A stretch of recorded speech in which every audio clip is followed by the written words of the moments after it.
Abi dan Gus Baha, perkenalkan saya Aida dari Fakultas Ilmu Sosial dan Ilmu Politik, jurusan Ilmu Hubungan Internasional.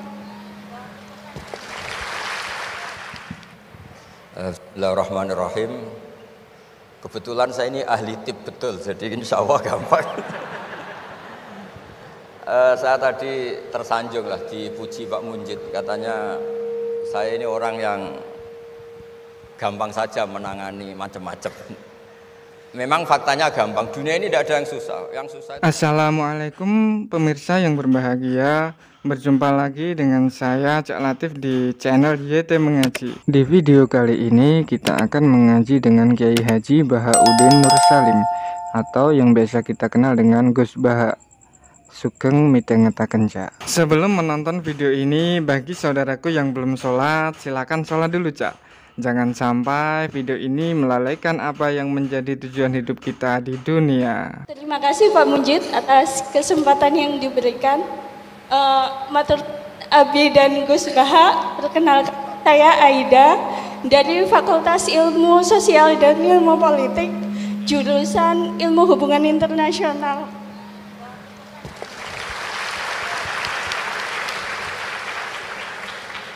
Tadi saya tertarik sekali dengan pemaparan Abi tentang merawat ukhuwah kebangsaan saat ini. Kula jadi ingat Al-Anbiya 107. Bismillahirrahmanirrahim. Wa ma arsalnaka illa rahmatan lil alamin. Mohon tips saking Abi dan Gus Baha, gimana kami mahasiswa yang masih keroco mumet dan sering hilang kendali saat menghadapi teman-teman yang ngeyel dan tidak bisa didebat untuk tetap merawat ukhuwah dan tidak kehilangan kepala, setidaknya ngoten. Matur suwun, mohon dijawab masing-masing. Abi dan Gus Baha, mungkin nanti ada tambahan juga dari Prof. Ova, inggih monggo. Terima kasih. Wassalamualaikum warahmatullahi wabarakatuh. Waalaikumsalam warahmatullahi. Aida dari Hubungan Internasional. Ya, terima kasih, pertanyaan yang sangat bagus. Bismillahirrahmanirrahim. Kebetulan saya ini ahli tip betul, jadi insya Allah gampang. Saya tadi tersanjung lah dipuji Pak Munjid, katanya saya ini orang yang gampang saja menangani macam-macam. Memang faktanya gampang, dunia ini tidak ada yang susah. Yang susah itu tadi kata Abi Quraisy, hati kamu dikelola nggak apa-apa, gampang. Saya beri contoh begini, ada seorang kiai Abi Quraisy itu khusyuk betul, nggak mau berkawan sama perempuan cantik, katanya takut biologisnya kumat, takut sahabatnya kumat. Kalau berteman orang jelek kan nggak apa-apa, Gus, nggak minat, apalagi orangnya merongos, kukulan banyak katanya. Terus tak ingetin, syahwat yang nggak pada tempatnya itu dosa, tapi ngenyek orang juga dosa kata saya. Artinya dia menghindari perempuan cantik tapi dosa menghina. Itu juga ada orang yang nggak mau berteman orang kaya, takutnya tamak gini-gini, senengnya sama orang miskin. Ternyata apa? Diperbudak, disuruh mijetin, disuruh-suruh. Dosanya yang berbudak itu. Jadi intinya dalam semua lini kehidupan tuh ada problem fikih. Makanya kita harus pinter-pinter berteman orang kaya, semoga kayanya untuk kebaikan. Berteman orang miskin supaya kita tawadu. Melihat alumni UGM yang sukses kita bangga. Yang bikin masalah kita istighfar, gitu aja gampang kan urusannya. Artinya kiai juga sama. Kiai itu punya alumni yang jadi kiai, alhamdulillah. Yang enggak jadi kiai problem, ya kita istighfar semua di semua kehidupan kita. Nah, kata bapak, ini bapak saya, kalau pagi-pagi Abi Quraisy itu ada orang nyun sewu, orang miskin, sholatnya pas-pasan, pakai celana pendek, pagi-pagi rokok di warung. Bapak itu mesti bilang gini, hak, aku sing kiai ra mesti sebahagia itu. Sudah marung, nggak punya uang, ngutang, itu nyingkrang bahagianya, Masya Allah.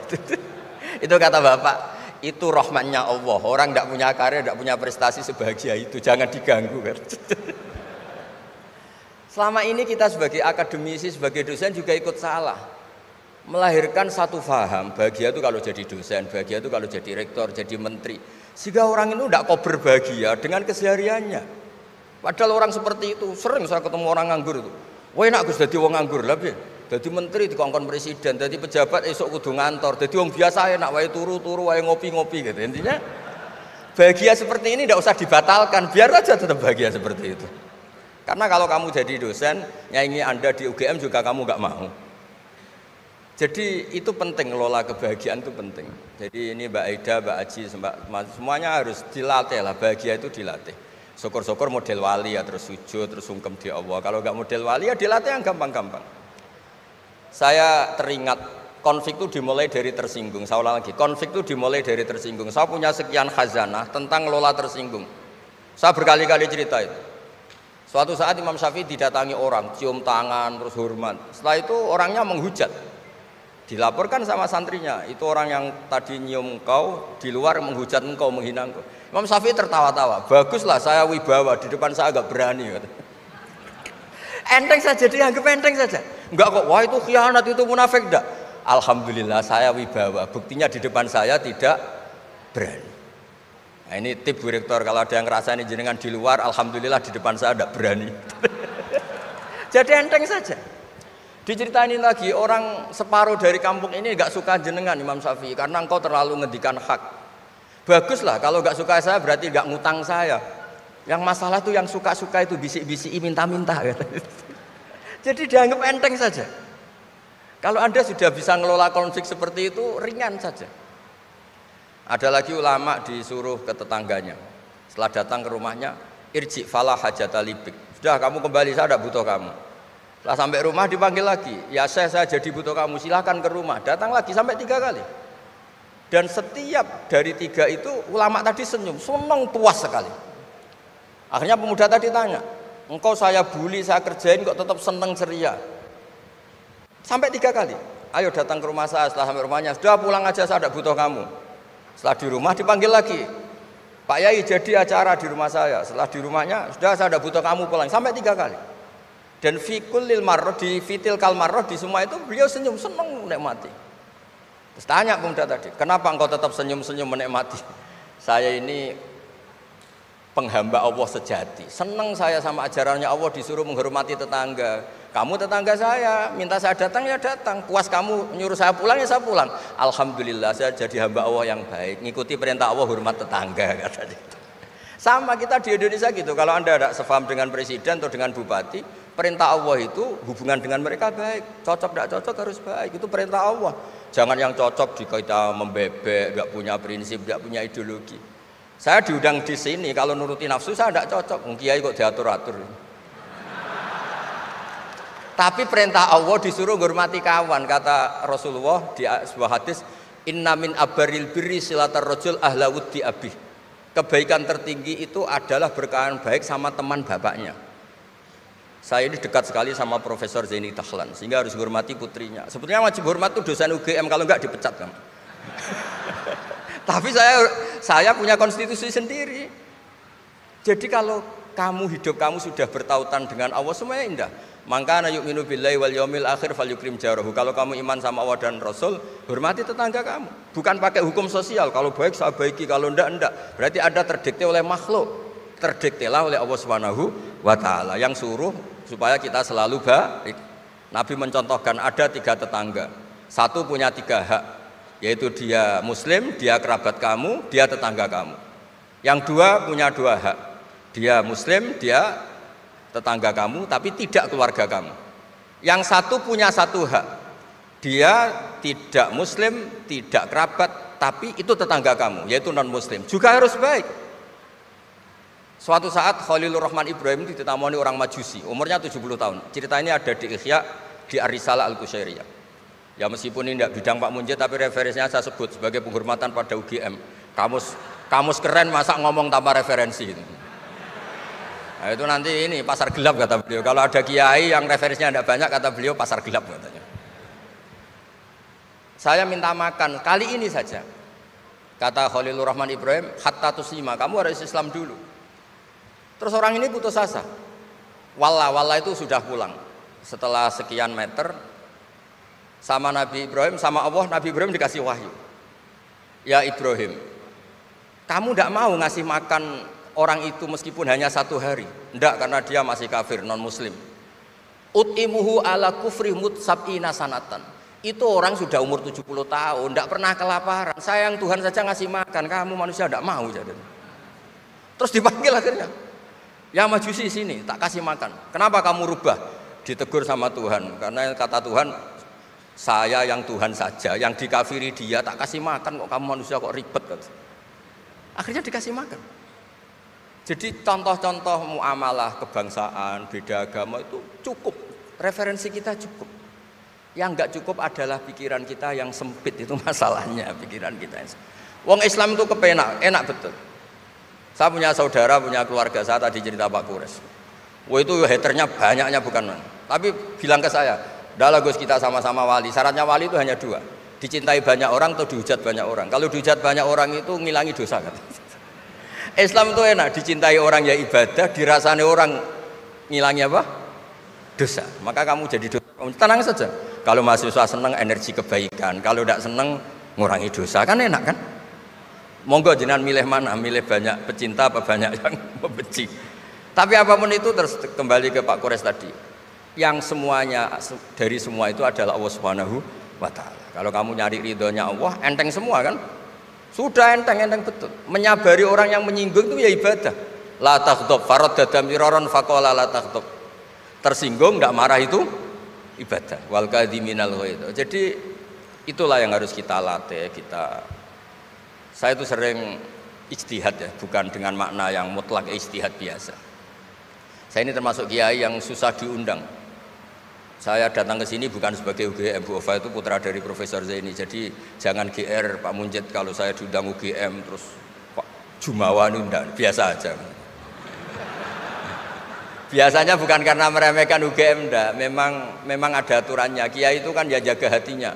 Jangan-jangan diundang UGM mari takabur. Kan ya kita mikir. Kalau nggak mau jangan-jangan takabur, diundang kok nggak mau kan ya mikir. Ini cerita Pak Kores, ini kisah nyata. Saya tuh pernah diterima kasih kiai kecil. Gus matur nuwun Gus jenengan nggak datang kan? Oh iya. Kalau di dunia kiai itu kiai kecil kan diundang acara-acara kecil. Ya kira-kira salam tampil 200.000 lah kira-kira gitu.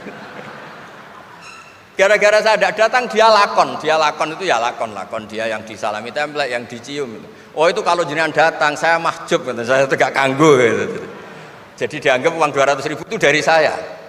Ternyata menghadiri acara kecil itu tidak solusi juga. Kalau kita kiai besar datang ke acara kecil, ini namanya menghentikan rezekinya yang kecil. Itu ibarat toko besar dekat kelontong kecil. Gitu. Tapi kalau tidak datang, sombong betul setelah kiai besar diundang yang kecil nggak mau. Nah itu namanya istihad. Istihad itu satu pemikiran yang tadi yang diceritakan Mas Haji tadi. Mau tidak mau kita secara sosial itu berdebat. Sebaiknya kita ini merakyat apa enggak? Kalau merakyat dengan tema-tema rakyat, urusannya makan, mungkin kita tidak jadi negara maju. Tapi kalau terlalu tema-tema besar, jangan-jangan lupa ngasih makan. Ya sudah, itu istihad. Ini yang terakhir saya cerita perbedaan pendapat. Dulu Al Haris Al Muhasibi itu pernah punya ide. Ini temannya Imam Ahmad, temannya Imam Syafi'i. Ya Imam Ahmad saya mau ngarang buku tentang menolak faham-faham Mu'tazilah, faham-faham yang nggak benar. Menurut Anda gimana? Jawabannya lucu. Jangan katanya. Kenapa? Sebelum Anda membantah mereka, meluruskan mereka, pasti Anda cerita argumentasi mereka. Ketika cerita argumentasi mereka, jangan-jangan mereka lebih tertarik argumentasinya Mu'tazilah daripada argumentasi Anda. Berarti Anda ikut menyebarkan kebid'ahan itu. Terus, oh iya. Nah ini mohon maaf ini mahasiswa UGM yang masih muda-muda ini. Misalnya rektorat bikin pengumuman, nyuwun sewu ada gambar yang seronok, yang menarik. Terus ditulis gini, jangan lihat ini bahaya. Misalnya. Orang lihat tulisan jangannya apa ngelihat gambarnya? Nah, tidak semua kebaikan disebarkan itu baik karena ini ada hitung-hitungannya. Saya sebagai ulama ahli sunnah misalnya, tahu madzhab Mu'tazilah, tahu madzhab yang lain-lain itu dari cerita ulama itu. Jangan-jangan ketika kita cerita bahaya NKRI misalnya, kita ini mencintai NKRI justru karena baca buku bahaya NKRI dalam ambang apa. Setelah baca terus tahu ekstremis, tahu ini itu, malah benci NKRI. Padahal kita ngarangnya demi persatuan NKRI, tapi kita tahu problemnya dari nulis. Nah itu hal-hal yang memang dalam istihad, dalam pemikiran itu, makanya saya hanya cerita yang ada di kitab karena ini keahlian yang memang saya diundang di sini, jadi saya profesional saja. Jadi di bab-bab seperti itu tuh memang kita pasti gamang. Berteman orang kecil katanya merakyat, ternyata memperbudak. Enak kan Anda misalnya Pak Munjid berteman kampungnya di Kebumen, dosen UGM tinggal nyuruh minta mijitin. Kalau berteman rektor disuruh-suruh kan. Nah ternyata tidak merakyat. Senang berteman orang bisa disuruh, gak siap berteman atasnya.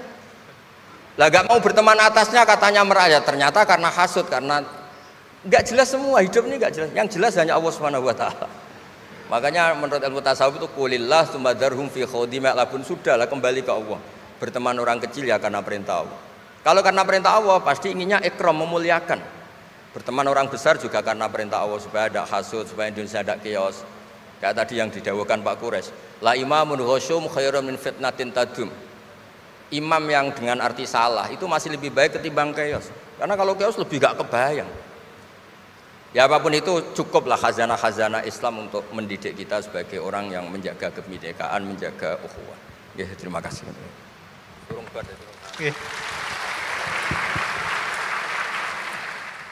Terima kasih sudah menonton video ini sampai habis, Cak. Semoga saudaraku diberikan kesehatan, kelancaran, serta keberkahan oleh Allah Subhanahu wa taala. Amin Allahumma amin. Wassalamualaikum.